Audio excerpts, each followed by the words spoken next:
انسانیت پر ظلم اور اذیت دہی کی تاریخ جب بھی مرتب ہوگی، اس میں خراٹوں کے ذریعے لوگوں کو تنگ کرنے والوں کا نام ضرور شامل ہوگا۔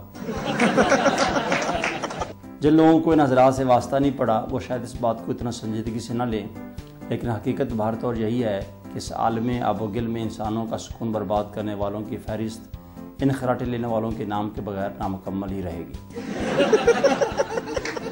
چنگیز خان اور ہلاکو خان لوگوں پر ظلم و بربریت کے بہار ڈائے، انسانی سروں کے مینار کھڑے کیے اور انسانوں کا آرام و سکون تباہ کیا۔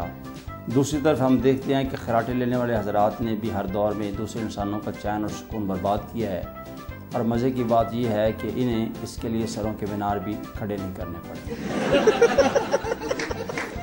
ادھر اپنی کیفیت یہ ہے کہ خراٹوں کی آواز سے سخت چڑ ہے، ایسی آواز کی بھنک کہیں دوسرے محلے میں بھی پڑ جائے اپنی نیند فوراً اڑن چھو ہو جاتی ہے، لیکن بچاؤ کی ہزار کوشش کے باوجود کہیں نہ کہیں ایسے مہربانوں سے واسطہ پڑتا رہتا ہے۔ کچھ دن پہلے ایک دور دراز کے شہر میں ایک شادی پہ جانے کا اتفاق ہوا۔ ولیمہ ختم ہوا تو اجازت چاہی، لیکن میزبان کہنے لگے کہ رات کافی ہو گئی ہے، آپ ادھر آرام کر لیجئے، صبح چلے جائیے گا۔ مشورہ اچھا تھا، چنانچہ رات ادھر ہی رکنے کا فیصلہ کر لیا۔ جلد ہی ہمیں گھر کے بالائی حصے میں ایک کمرے میں پہنچا دیا گیا۔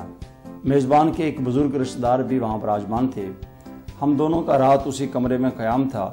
تھوڑی دیر میں بزرگ بیڈ پر لیٹتے ہوئے فرمانے لگے، بیٹا مجھے تو رات میں نیند کم ہی پڑتی ہے، بس ایک آدھ گھڑی ہی آنکھ لگتی ہے، آپ آرام کیجئے، میں تو ابھی جاگوں گا۔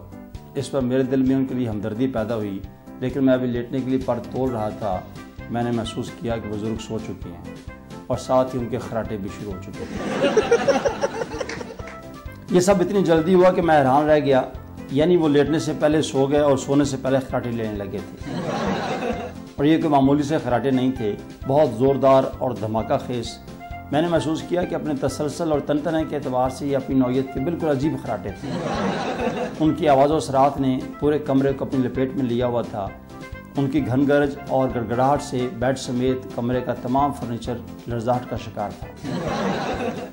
ایسے طوفانی ماحول میں نیند کی خواہش تو ابس تھی، چنانچہ میں نے بیڈ چھوڑ دیا اور صوفے پر آ گیا۔ یہاں پر قیام کے فیصلے پر میں اپنے آپ کو بہت بری طرح کوس رہا تھا۔ ساتھ ساتھ میں پوری یکسوئی اور انہماک سے بابا جی کی ان مسائی جمیلہ کا جائزہ لے رہا تھا جو ان خراٹوں کے لیے بروئے کار لا رہے تھے۔ مجھے خراٹوں کی دھندنہاٹ آمد کی بجائے آورد کا شاخسان لگ رہی تھی۔ محسوس ہو رہا تھا کہ جیسے محترم خود باقاعدہ بوکی ڈالتے ہیں اور پتہ نہیں کہاں سے اور کیسے کیسے خراٹے کھینچ کر برآمد کر رہے ہیں۔ پورا کمرہ خوفناک بھونچال کی زد میں تھا اور میرے خیال میں ریکٹر سکیل پر اس کی شدت کم از کم 7.8 ہوگی، اور بھونچال کا مرکز میرے بالکل سامنے تھا۔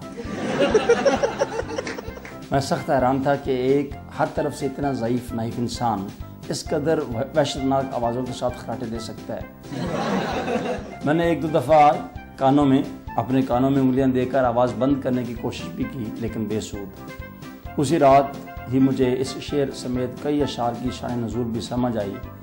تاروں کا گو شمار میں آنا محال ہے، لیکن کسی کو نیند نہ آئے تو کیا کرے۔ اب میری آزودگی باقاعدہ غصے میں بدل رہی تھی۔ میرے ذہن میں عجیب بیہودہ خیالات آ رہے تھے، لیکن پھر اگلے لمحے میں نے تمام واہیات خیال ذہن سے نکال دیے۔ البتہ بابا جی کے لیے شدید خواہش پیدا ہو رہی تھی کہ وہ خود ہی کسی طرح خاموش ہو جائیں، یعنی ان پہ بن جائے کچھ ایسی کہ بن جائے نہ بنے۔ لیکن وہ کہتے ہیں نا کہ وصال یار فقط آرزو کی بات نہیں، لہذا کچھ بھی نہ ہوا اور رات آنکھوں میں بلکہ کانٹوں پر گزر گئی۔ صبح بزرگ بیدار ہوئے تو اٹھتے ساتھ ہی فرمانے لگے، برخودار مجھے تو رات ایک لمحہ بھی نیند نہیں آئی۔ پتہ نہیں نئی جگہ تھی یا کیا وجہ تھی، بالکل سو نہیں سکا، لیکن خوشی یہ ہے کہ آپ خوب گھوڑے بیچ کر سوتے رہے۔ یہ صریحاً زخموں پر نمک پاشی تھی۔ میں سکتے میں تھا۔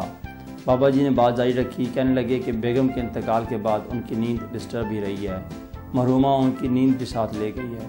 پھر وہ بیگم کی بیاہ تعریف کرتے ہوئے ان کی خوبیاں گنوانے لگے، کہنے لگے مرحومہ سراپا خوبی تھی، بس صرف ایک مسئلہ تھا کہ بہشتاً سوتے میں خراٹے بہت لیتی تھی۔